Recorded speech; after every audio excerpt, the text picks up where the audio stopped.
وما أبرئ نفسي إن النفس لأمارة بالسوء إلا ما رحم ربي إن ربي غفور رحيم. وقال الملك ائتوني به أستخلصه لنفسي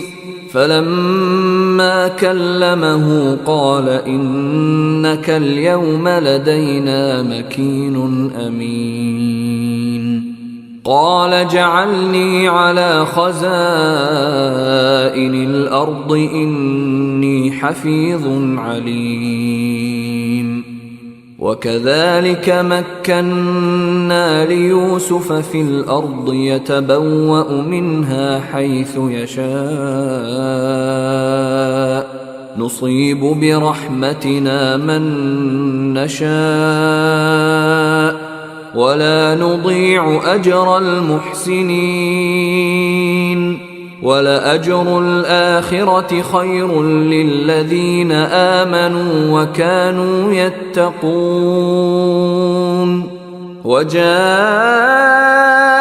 إخوة يوسف فدخلوا عليه فعرفهم وهم له منكرون. ولما جهزهم بجهازهم قال ائتوني بأخ لكم من أبيكم ألا ترون أني أوفي الكيل وأنا خير المنزلين فإن لم تأتوني به فلا كيل لكم عندي ولا تقربون. قالوا سنراود عنه أباه وإنا لفاعلون. وقال لفتيانه جعلوا بضاعتهم في رحالهم لعلهم يعرفونها إذا انقلبوا إلى أهلهم لعلهم يرجعون. فلما رجعوا إلى أبيهم قالوا يا أبانا منع منا الكيل فأرسل معنا أخانا نكتل وإنا له لحافظون.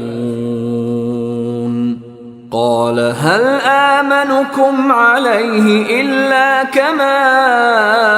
أمنتكم على أخيه من قبل فالله خير حافظا وهو أرحم الراحمين. ولما فتحوا متاعهم وجدوا بضاعتهم ردت إليهم قالوا يا أبانا ما نبغي هذه بضاعتنا ردت إلينا ونمير أهلنا ونحفظ أخانا ونزداد كيل بعير ذلك كيل يسير. قال لن أرسله معكم حتى تؤتون موثقا من الله لتأتونني به إلا أن يحاط بكم فلما آتوه موثقهم قال الله على ما نقول وكيل. وقال يا بني لا تدخلوا من باب واحد وادخلوا من أبواب متفرقة وما أغني عنكم من الله من شيء إن الحكم إلا لله عليه توكلت وعليه فليتوكل المتوكلون ولما دخلوا من حيث أمرهم أبوهم ما كان يغني عنهم من الله من شيء إلا حاجة في نفس يعقوب قضاها وإنه لذو علم لما علمناه ولكن أكثر الناس لا يعلمون ولما دخلوا على يوسف آوى إليه أخاه قال إني أنا أخوك فلا تبتئس بما كانوا يعملون فلما جهزهم بجهازهم جعل السقاية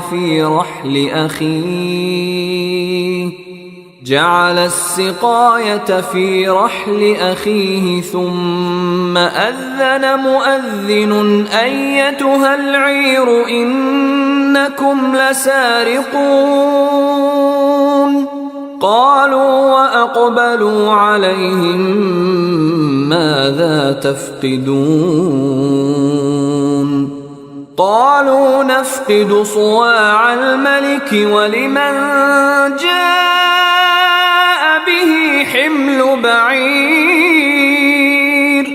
ولمن جاء به حمل بعير وأنا به زعيم قالوا تالله لقد علمتم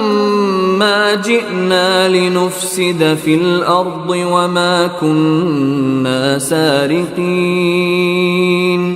قالوا فما جزاؤه إن كنتم كاذبين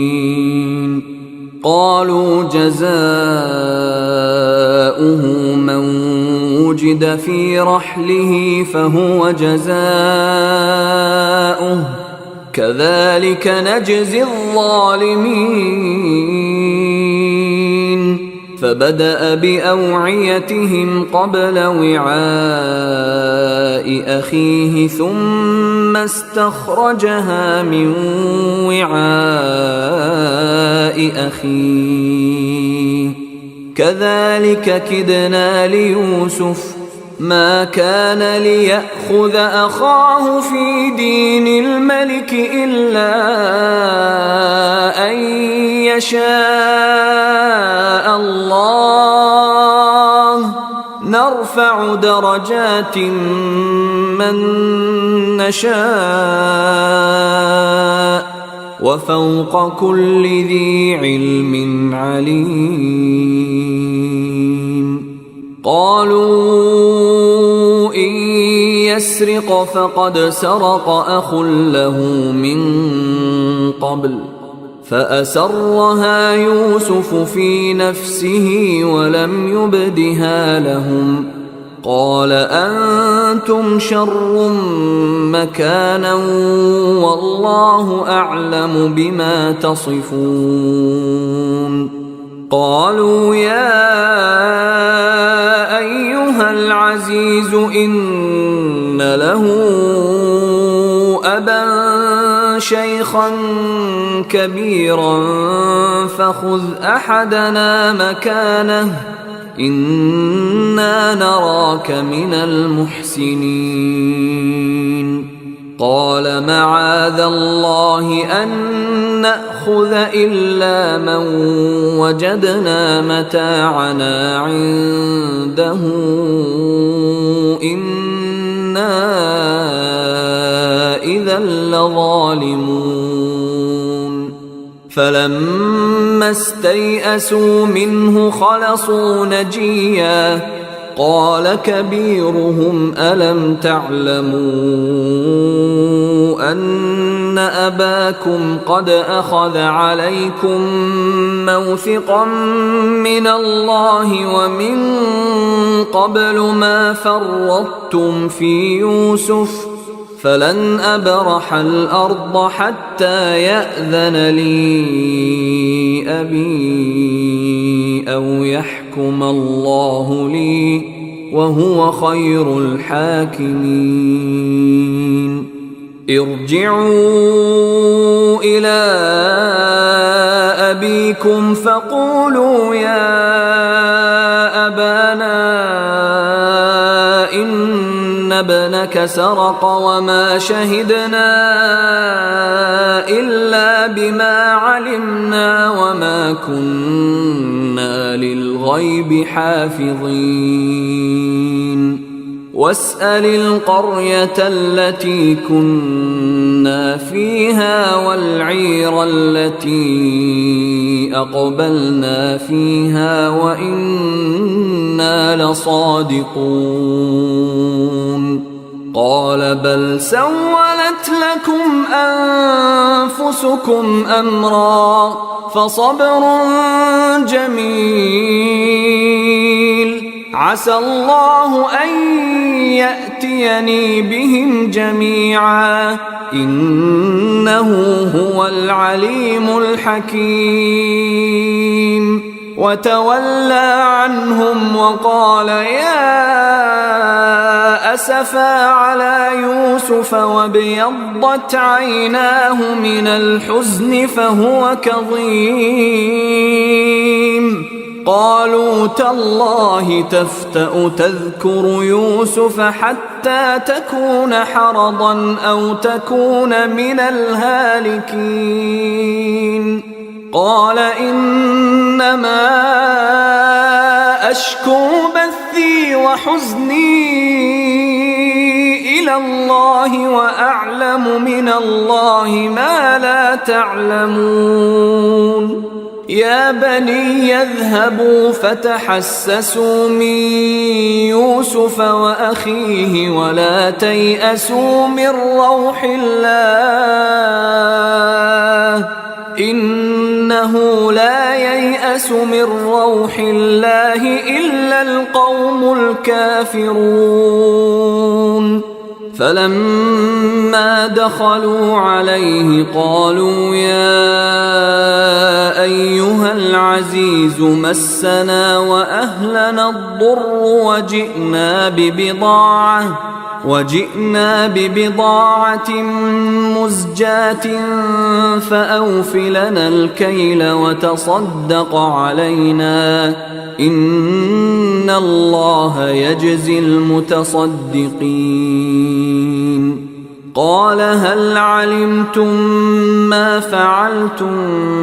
بيوسف وأخيه إذ أنتم جاهلون؟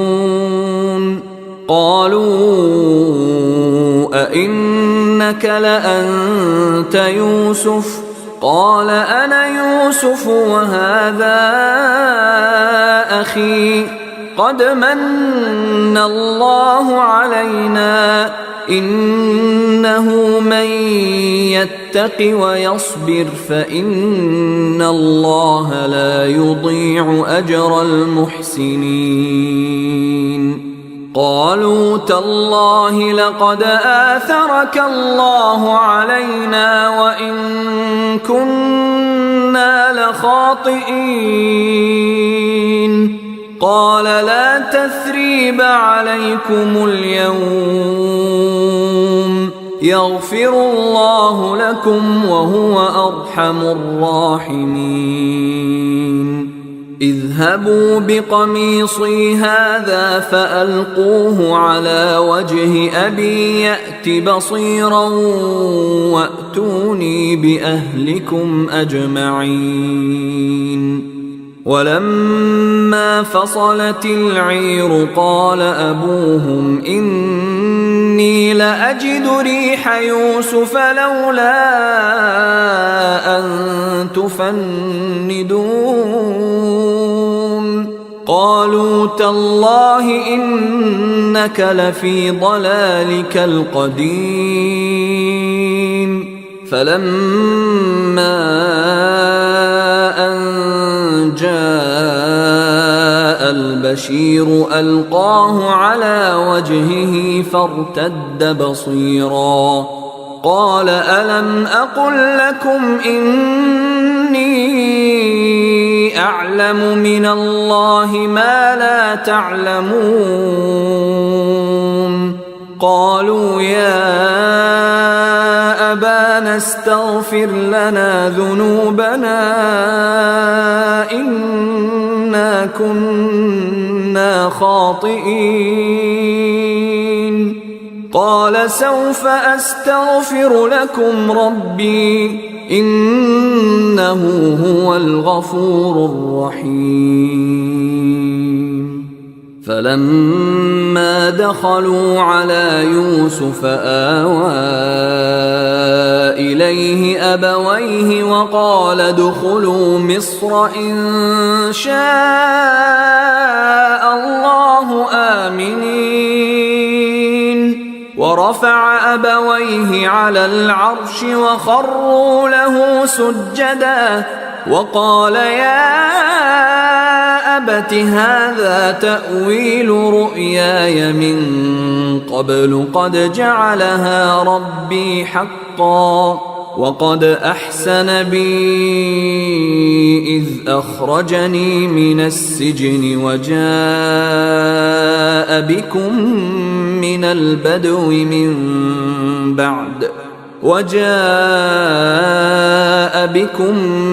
البدو من بعد أن نزغ الشيطان بيني وبين إخوتي إن ربي لطيف لما يشاء إنه هو العليم الحكيم رب قد آتيتني من الملك وعلمتني من تأويل الأحاديث فاطر السماوات والأرض أنت وليي في الدنيا والآخرة توفني مسلما وألحقني بالصالحين ذلك من أنباء الغيب نوحيه إليك وما كنت لديهم إذ أجمعوا أمرهم وهم يمكرون وما أكثر الناس ولو حرصت بمؤمنين وما تسألهم عليه من أجر إن هو إلا ذكر للعالمين وكأي من آية في السماوات والأرض يمرون عليها وهم عنها معرضون وما يؤمن أكثرهم بالله إلا وهم مشركون أفأمنوا أن تأتيهم غاشية من عذاب الله أو تأتيهم الساعة بغتة وهم لا يشعرون قل هذه سبيلي أدعو إلى الله على بصيرة أنا ومن اتبعني وسبحان الله وما أنا من المشركين وما أرسلنا من قبلك إلا رجالا نوحي إليهم من أهل القرى أفلم يسيروا في الأرض فينظروا كيف كان عاقبة الذين من قبلهم ولدار الآخرة خير للذين اتقوا أفلا تعقلون حتى إذا استيأس الرسل وظنوا أنهم قد كذبوا جاءهم نصرنا فنجي من نشاء ولا يرد بأسنا عن القوم المجرمين لقد كان في قصصهم عبرة لأولي الألباب ما كان حديثا يفترى ولكن تصديق الذي بين يديه وتفصيل كل شيء وهدى ورحمة لقوم يؤمنون. بسم الله الرحمن الرحيم. ألف لام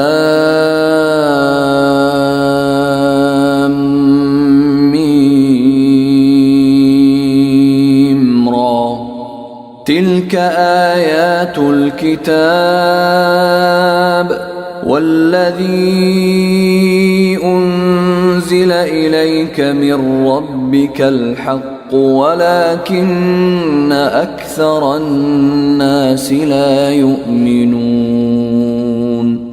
الله الذي رفع السماوات بغير عمد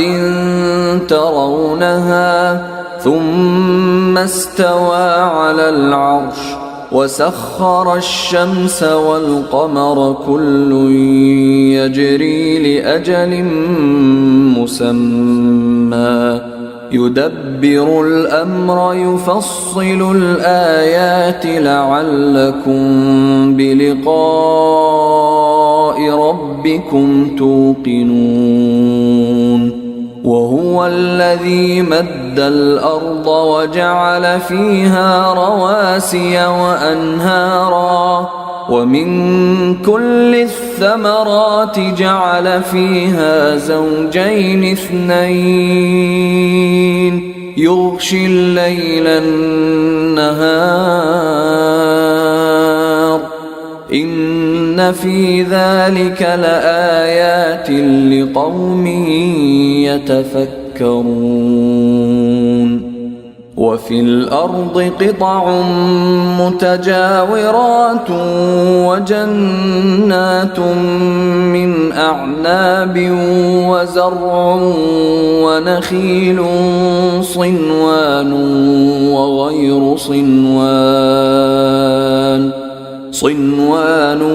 وغير صنوان يسقى بماء واحد ونفضل بعضها على بعض في الأكل إن في ذلك لآيات لقوم يعقلون. وإن تعجب فعجب قولهم أإذا كنا ترابا أإنا لفي خلق جديد أولئك الذين كفروا بربهم وأولئك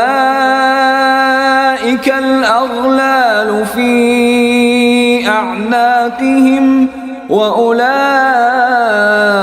أصحاب النار هم فيها خالدون.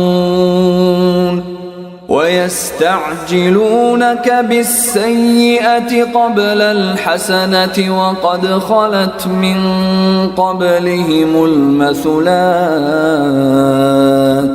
وإن ربك لذو مغفرة للناس على ظلمهم وإن ربك لشديد العقاب. ويقول الذين كفروا لولا أنزل عليه آية من ربه إنما أنت منذر ولكل قوم هاد الله يعلم ما تحمل كل أنثى وما تغيض الأرحام وما تزداد وكل شيء عنده بمقدار عالم الغيب والشهادة الكبير المتعال سواء منكم من أسر القول ومن جهر به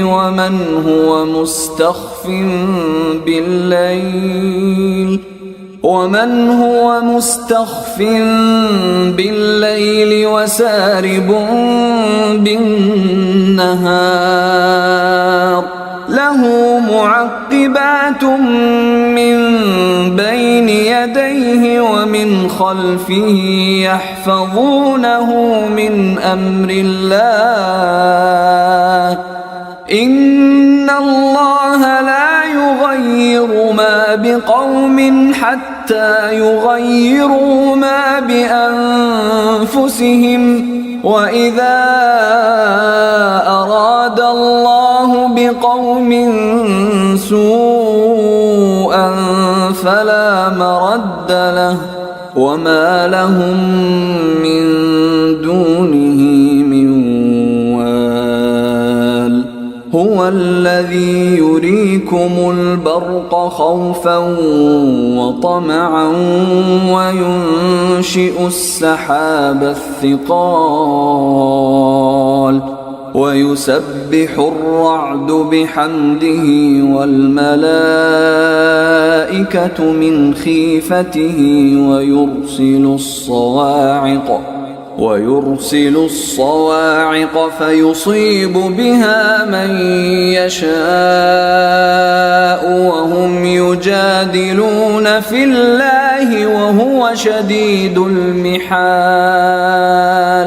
له دعوة الحق والذين يدعون من دونه لا يستجيبون لهم بشيء إلا كباسط كفيه إلى الماء ليبلغ فاه وما هو ببالغه وما دعاء الكافرين إلا في ضلال ولله يسجد من في السماوات والأرض طوعا وكرها وظلالهم بالغدو والآصال قل من رب السماوات والأرض قل الله قل أفاتخذتم من دونه أولياء لا يملكون لأنفسهم نفعا ولا ضرا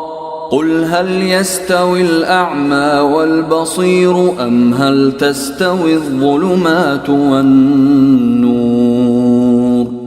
أم جعلوا لله شركاء خلقوا كخلقه فتشابه الخلق عليهم قل الله خالق كل شيء وهو الواحد القهار أنزل من السماء ماء فسالت أودية بقدرها فاحتمل السيل زبدا رابيا ومما يوقدون عليه في النار ابتغاء حلية أو متاع زبد مثله كذلك يضرب الله الحق والباطل فأما الزبد فيذهب جفاء وأما ما ينفع الناس فيمكث في الأرض كذلك يضرب الله الأمثال للذين استجابوا لربهم الحسنى والذين لم يستجيبوا له لو أن لهم ما في الأرض جميعا ومثله معه لافتدوا به أولئك لهم سوء الحساب ومأواهم جهنم وبئس المهاد أفمن يعلم أنما أنزل إليك من ربك الحق كمن هو أعمى إنما يتذكر أولو الألباب الذين يوفون بعهد الله ولا ينقضون الميثاق والذين يصلون ما أمر الله به أن يوصل ويخشون ربهم ويخافون سوء الحساب والذين صبروا ابتغاء وجه ربهم وأقاموا الصلاة وأنفقوا مما رزقناهم سرا وعلانية ويدرؤون بالحسنة السيئة أولئك لهم عقبى الدار جنات عدن يدخلونها ومن صلح من آبائهم وأزواجهم وذرياتهم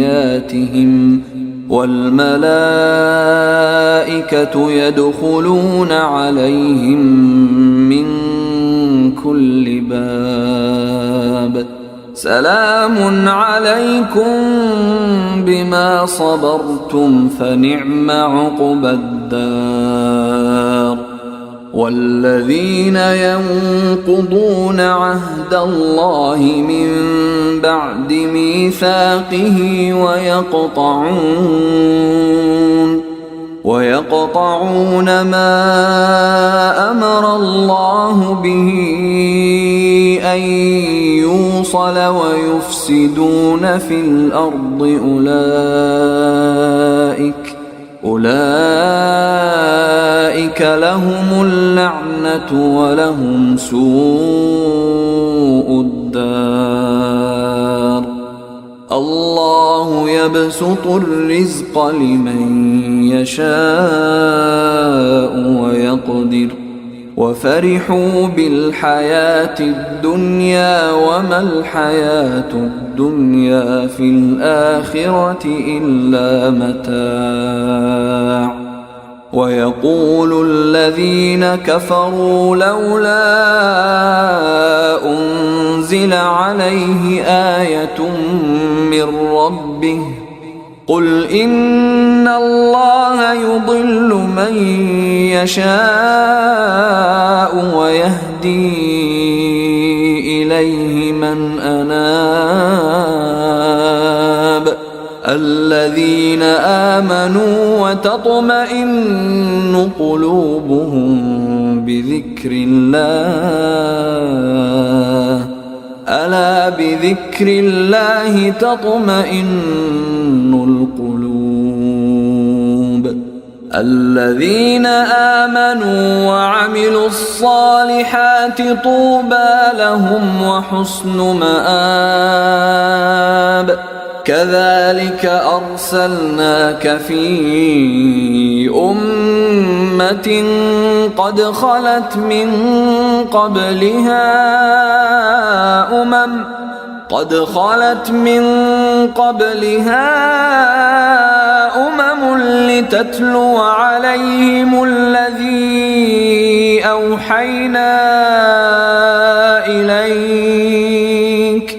لتتلو عليهم الذي أوحينا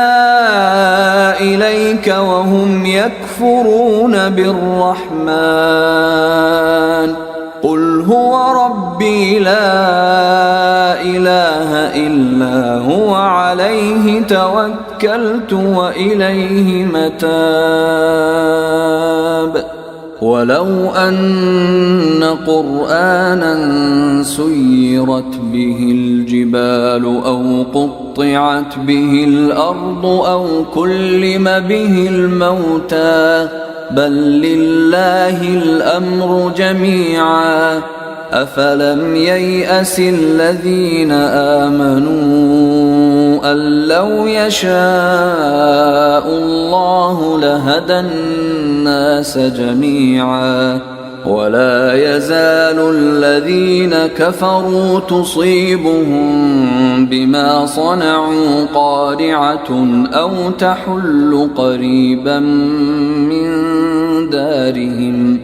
أو تحل قريبا من دارهم حتى يأتي وعد الله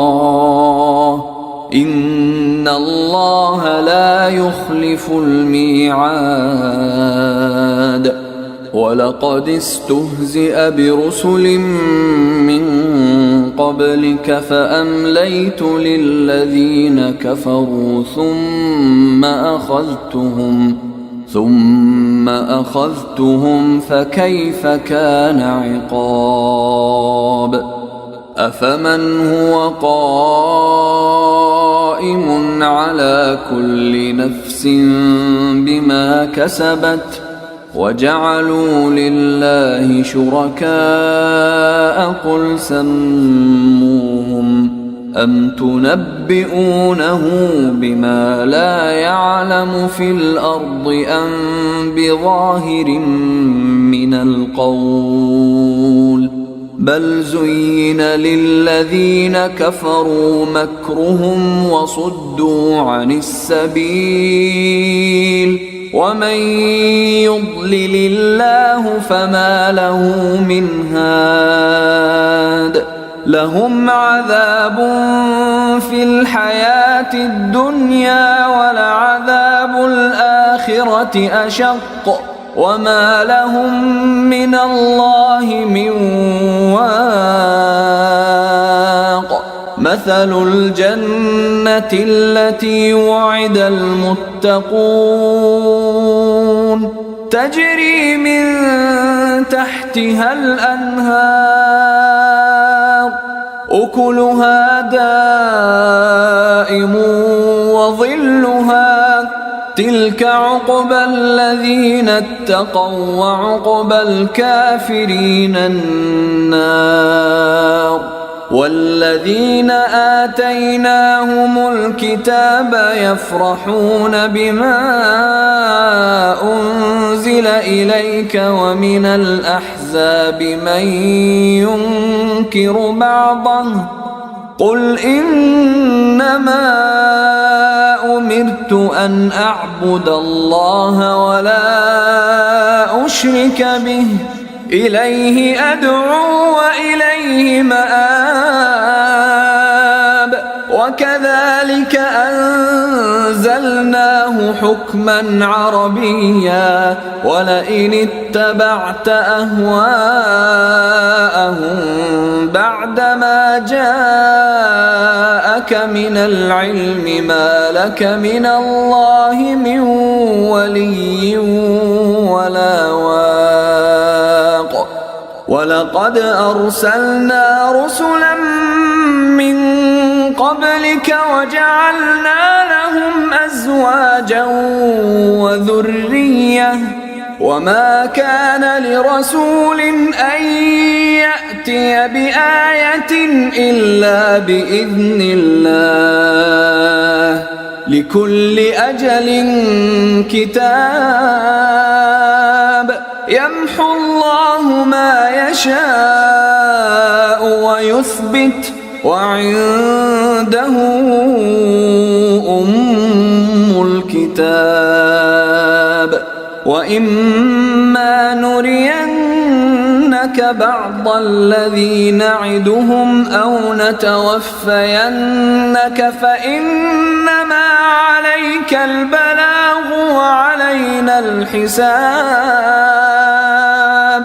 أولم يروا أنا نأتي الأرض ننقصها من أطرافها والله يحكم لا معقب لحكمه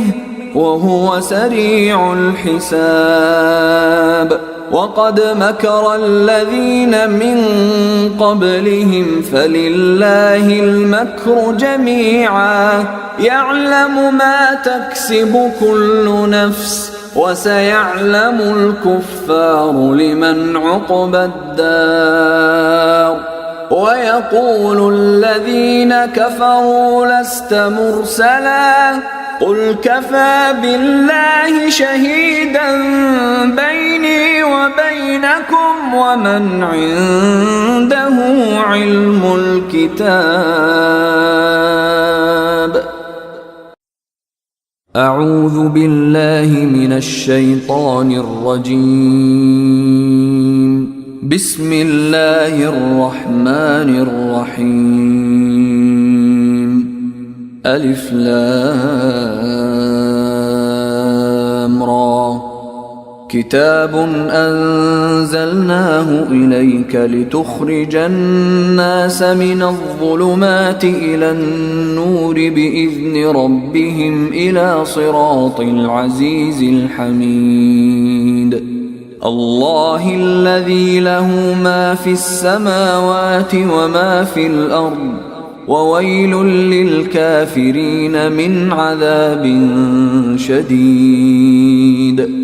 الذين يستحبون الحياة الدنيا على الآخرة ويصدون عن سبيل الله ويبغونها عوجا أولئك في ضلال بعيد. وما أرسلنا من رسول إلا بلسان قومه ليبين لهم فيضل الله من يشاء ويهدي من يشاء وهو العزيز الحكيم. ولقد أرسلنا موسى بآياتنا أن أخرج قومك من الظلمات إلى النور وذكرهم بأيام الله إن في ذلك لآيات لكل صبار شكور. وإذ قال موسى لقومه اذكروا نعمة الله عليكم إذ أنجاكم من آل فرعون يسومونكم سوء العذاب ويذبحون أبناءكم ويستحيون نساءكم وفي ذلكم بلاء من ربكم عظيم. وإذ تأذن ربكم لئن شكرتم لأزيدنكم ولئن كفرتم إن عذابي لشديد. وقال موسى إن تكفروا أنتم ومن في الأرض جميعا فإن الله لغني حميد. ألم يأتكم نبأ الذين من قبلكم قوم نوح وعاد وثمود والذين من بعدهم لا يعلمهم إلا الله جاءتهم رسلهم بالبينات فردوا أيديهم في أفواههم وقالوا إنا كفرنا بما أرسلتم به وإنا لفي شك مما تدعوننا إليه مريب. قالت رسلهم أفي الله شك فاطر السماوات والأرض يدعوكم ليغفر لكم من ذنوبكم ويؤخركم إلى أجل مسمى قالوا إن أنتم إلا بشر مثلنا تريدون أن تصدونا عما كان يعبد آباؤنا فأتونا بسلطان مبين. قالت لهم رسلهم إن نحن إلا بشر مثلكم ولكن الله يمن على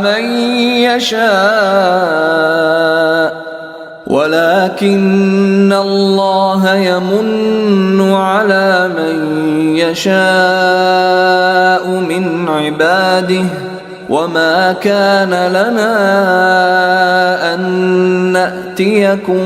بسلطان إلا بإذن الله وعلى الله فليتوكل المؤمنون. وما لنا ألا نتوكل على الله وقد هدانا سبلنا ولنصبرن على ما آذيتمونا وعلى الله فليتوكل المتوكلون. وقال الذين كفروا لرسلهم لنخرجنكم من أرضنا أو لتعودن في ملتنا فأوحى إليهم ربهم لنهلكن الظالمين ولنسكننكم الأرض من بعدهم ذلك لمن خاف مقامي وخاف وعيد. واستفتحوا وخاب كل جبار عنيد من ورائه جهنم ويسقى من ماء صديد يتجرعه ولا يكاد يسيغه ويأتيه الموت من كل مكان وما هو بميت ومن ورائه عذاب غليظ. مثل الذين كفروا بربهم أعمالهم كرماد اشتدت به الريح في يوم عاصف لا يقدرون مما كسبوا على شيء ذلك هو الضلال البعيد. ألم تر أن الله خلق السماوات والأرض بالحق إن يشأ يذهبكم ويأت بخلق جديد وما ذلك على الله بعزيز وبرزوا لله جميعا فقال الضعفاء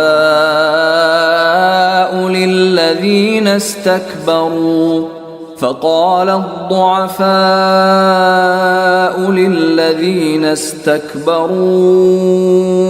إنا كنا لكم تبعا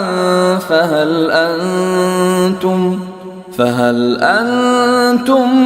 مغنون عنا من عذاب الله من شيء قالوا لو هدانا الله لهديناكم سواء علينا أجزعنا أم صبرنا ما لنا من محيص وقال الشيطان لما قضي الأمر إن الله وعدكم وعد الحق ووعدتكم فأخلفتكم وما كان لي عليكم من سلطان إلا أن دعوتكم فاستجبتم لي فلا تلوموني ولوموا أنفسكم ما أنا بمصرخكم وما أنتم بمصرخي إني كفرت بما أشركتمون من قبل إن الظالمين لهم عذاب أليم وأدخل الذين آمنوا وعملوا الصالحات جنات تجري من تحتها الأنهار خالدين فيها بإذن ربهم تحيتهم فيها سلام ألم تر كيف ضرب الله مثلا كلمة طيبة كشجرة طيبة أصلها ثابت وفرعها في السماء تؤتي أكلها كل حين بإذن ربها ويضرب الله الأمثال للناس لعلهم يتذكرون ومثل كلمة خبيثة كشجرة خبيثة اجتثت من فوق الأرض ما لها من قرار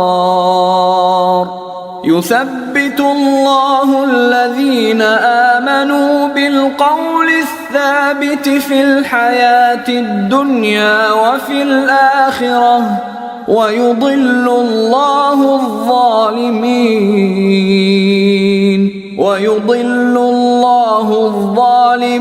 ويفعل الله ما يشاء ألم تر إلى الذين بدلوا نعمة الله كفرا وأحلوا قومهم دار البوار جهنم يصلونها وبئس القرار وجعلوا لله أندادا ليضلوا عن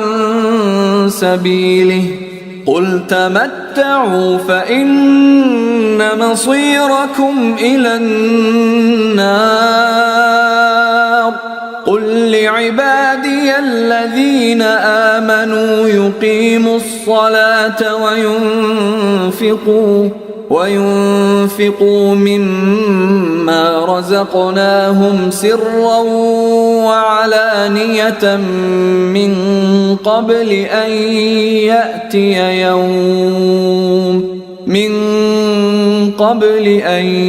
يأتي يوم لا بيع فيه ولا خلال. الله الذي خلق السماوات والأرض وأنزل من السماء ماء فأخرج به من الثمرات رزقا لكم وسخر لكم الفلك لتجري في البحر بأمره وسخر لكم الشمس والقمر دائبين وسخر لكم الليل والنهار وآتاكم من كل ما سألتموه وإن تعدوا نعمة الله لا تحصوها إن الإنسان لظلوم كفار. وإذ قال إبراهيم رب اجعل هذا البلد آمنا واجنبني وبني أن نعبد الأصنام رب إنهن أضللن كثيرا من الناس فمن تبعني فإنه مني ومن عصاني فإنك غفور رحيم. ربنا إني أسكنت من ذريتي بواد غير ذي زرع عند بيتك المحرم ربنا ليقيموا الصلاة فاجعل أفئدة من الناس تهوي إليهم وارزقهم من الثمرات لعلهم يشكرون. ربنا إنك تعلم ما نخفي وما نعلن وما يخفى على الله من شيء في الأرض ولا في السماء. الحمد لله الذي وهب لي على الكبر إسماعيل وإسحاق إن ربي لسميع الدعاء. رب اجعلني مقيم الصلاة ومن ذريتي ربنا وتقبل دعاء. ربنا اغفر لي ولوالدي وللمؤمنين يوم يقوم الحساب. ولا تحسبن الله غافلا عما يعمل الظالمون إنما يؤخرهم ليوم تشخص فيه الأبصار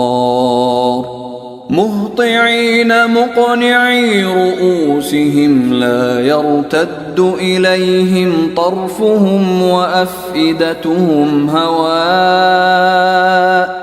وأنذر الناس يوم يأتيهم العذاب فيقول الذين ظلموا ربنا أخرنا إلى أجل قريب نجب دعوتك أولم تكونوا أقسمتم من قبل ما لكم من زوال وسكنتم في مساكن الذين ظلموا أنفسهم وتبين لكم كيف فعلنا بهم وضربنا لكم الأمثال وقد مكروا مكرهم وعند الله مكرهم وإن كان مكرهم لتزول منه الجبال فلا تحسبن الله مخلف وعده رسله إن الله عزيز ذو انتقام يوم تبدل الأرض غير الأرض والسماوات وبرزوا لله الواحد القهار وترى المجرمين يومئذ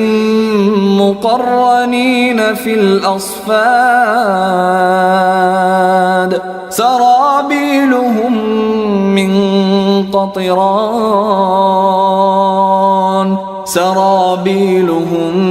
من قطران وتغشى وجوههم النار ليجزي الله كل نفس ما كسبت إن الله سريع الحساب هذا بلاغ للناس ولينذروا به وليعلموا أنما هو إله واحد وليذكر أولو الألباب بسم الله الرحمن الرحيم ألف لام را تلك آيات الكتاب وقرآن